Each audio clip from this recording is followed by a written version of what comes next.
Je suis Clément Tunos-Blanc et je suis CEO de Winnovation, le bureau US du groupe Bouygues. Je m'appelle Viviane et je suis en charge des sujets construction chez Winnovation. Je suis Adrien Malcourt et je travaille comme Media Business Analyst chez Winnovation à San Francisco. Winnovation a été créé il y a maintenant 20 ans. Nous sommes une petite équipe de 4 collaborateurs pour correspondre aux différents besoins du groupe. Nous avons 3 principales missions. La première est d'identifier des tendances sur le marché américain, de faire des analyses par rapport aux différentes thématiques du groupe. La deuxième est d'être en rapport avec les différents partenaires du groupe, à la fois sur des sujets comme la construction, comme les opérateurs, ou également les gros partenaires comme Google, Salesforce. Et la troisième mission est d'identifier des startups, des entreprises innovantes avec lesquelles nous pourrons travailler ensuite en France. Tout un certain nombre de tendances se passent ici avant d'arriver en Europe. C'était par exemple le cas avec le streaming, et c'est également le cas par rapport à la relation client, à l'expérience client, par rapport au digital au sens large. Cela est important d'avoir un bureau permanent à la Silicon Valley pour les sujets de construction parce qu'actuellement il y a plein d'acteurs nationaux et internationaux qui sont présents au sein de la Silicon Valley pour avancer sur les sujets de construction. Et en plus, c'est vraiment le cœur de l'innovation et là où il y a tous les investisseurs.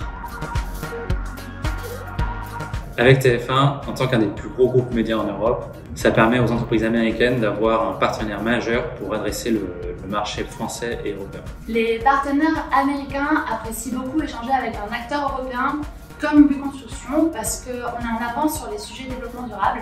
Donc nous, on leur apporte la brique de développement durable et eux nous partagent leur innovation technologique. Nos partenaires ici sont toujours preneurs d'échanger avec le groupe Bouygues. Par exemple, sur la partie télécommunication, ils se disent que si on arrive à vivre avec des offres à 20 € par mois, c'est qu'on est forcément smart dans la façon dont on vend, qu'on est en avance sur des canaux comme le digital ou par rapport à la relation client. Actuellement, je regarde 3 sujets aux États-Unis. Le premier qui est celui de la construction industrialisée en partenariat avec Stanford.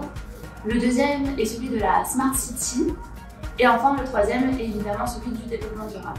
Il y a plusieurs tendances que l'on observe ici aux États-Unis sur le sujet des télécoms. La première, c'est d'un point de vue offre. Les opérateurs américains proposent des bundles de services avec des services de streaming vidéo, services de streaming musical ou encore de jeux vidéo. Ensuite, sur la partie connectivité, ils proposent des offres avec des box 5G. Et au global, dans les sujets des télécoms et même dans d'autres domaines, ils sont en avance par rapport à l'expérience client. Ça va être des parcours clients digitaux très rapides pour pouvoir souscrire avec de l'eSIM, comme des tutoriels très bien faits pour installer ces équipements en 2-3 étapes et faciliter l'expérience client et la satisfaction client. Aux États-Unis, il y a actuellement beaucoup de mouvements dans l'industrie des médias.